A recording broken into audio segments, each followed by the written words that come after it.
Welcome to the Explainer. Today, we are cracking a code that seems super complex, but is actually, you'll see, beautifully simple. We're going to figure out how to find the day of the week for literally any date in history in just a few seconds.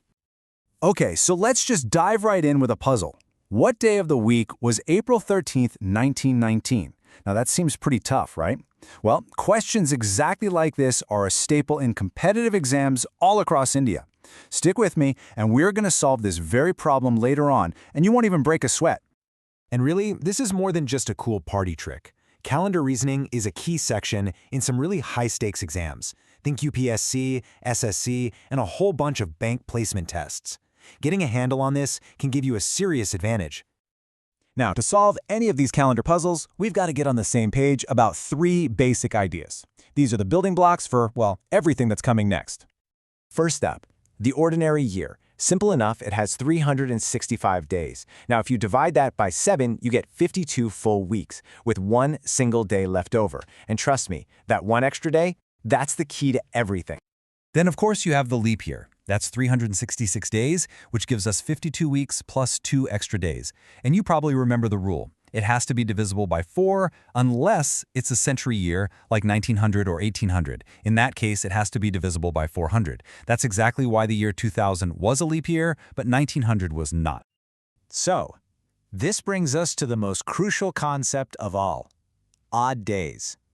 It's just a simple name for the number of days left over after you've made as many full 7-day weeks as possible. So an ordinary year has 1 odd day. A leap year has 2.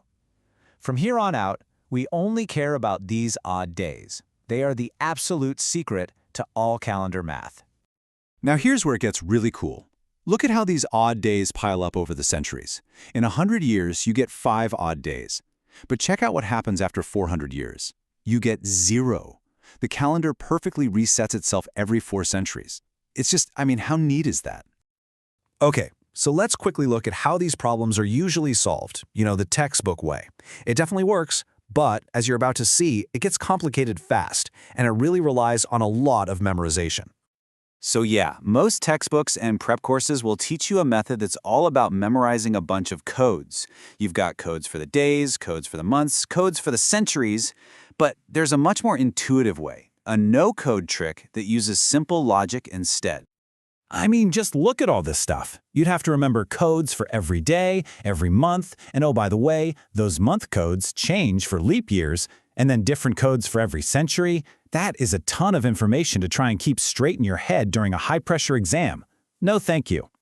But what if I told you there's a brilliantly simple method that needs 0 codes? None at all. This is where we get to the good stuff. This amazing trick, which was popularized by the educator Imran Sir, just breaks the whole problem down into 6 simple steps. There are no random numbers to memorize. It's just a clean, logical process from start to finish. All right, that's enough theory. Let's actually put this trick to work. It's time to see how these steps come together to solve that question we started with. Okay, back to the puzzle, April 13th, 1919. Let's do this. We're going to apply the no-code trick right now, step by step. Step 1. The year is 1919. We only care about the years in that century that are fully completed, so we take the last 2 digits, 19, and subtract 1. That gives us 18. Our first number is 18. Step 2. Now, how many leap years happened in those 18 years? Easy. We just divide 18 by 4 and take the whole number part, the quotient. Just completely ignore any remainder for this step. So 18 divided by 4, that goes in 4 times. So we have 4 leap years. Let's hang on to that number. Step 3. Now we just count up the odd days for the months in 1919 leading up to our date. So, January has 31 days, which means 3 odd days. 1919 is not a leap year, so February has 28 days. That's 0 odd days. March has 31, so 3 odd days again. And for April, we just use the date itself, which is 13. Okay, time for steps 4 and 5. We just add up all the numbers we've found. The 18 years, the 4 leap years, the 3 odd days from January, 0 from February, 3 from March, and the 13 days in April. Then we divide that whole big sum by 7 to find our final remainder. But, hold on, there's an even easier way to do this. Here's a fantastic little pro tip. Instead of adding those big numbers, let's turn each one into its odd day value first.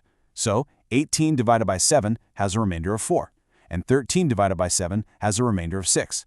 So our new sum is way simpler: 4 plus 4 plus 3 plus 0 plus 3 plus 6. Much easier to handle.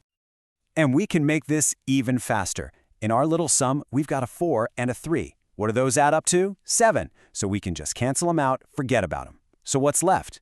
We have another 4, a 0, a 3, and a 6. That adds up to 13.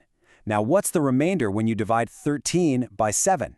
It's 6. That is our magic number. And now for the grand finale, the last step. This is the only tiny fact you need to know: the starting day for the century. The 1900s began on a Monday, so we take that Monday and we add our magic remainder, which was 6. So Monday plus 6 days brings us to Sunday. And there you have it.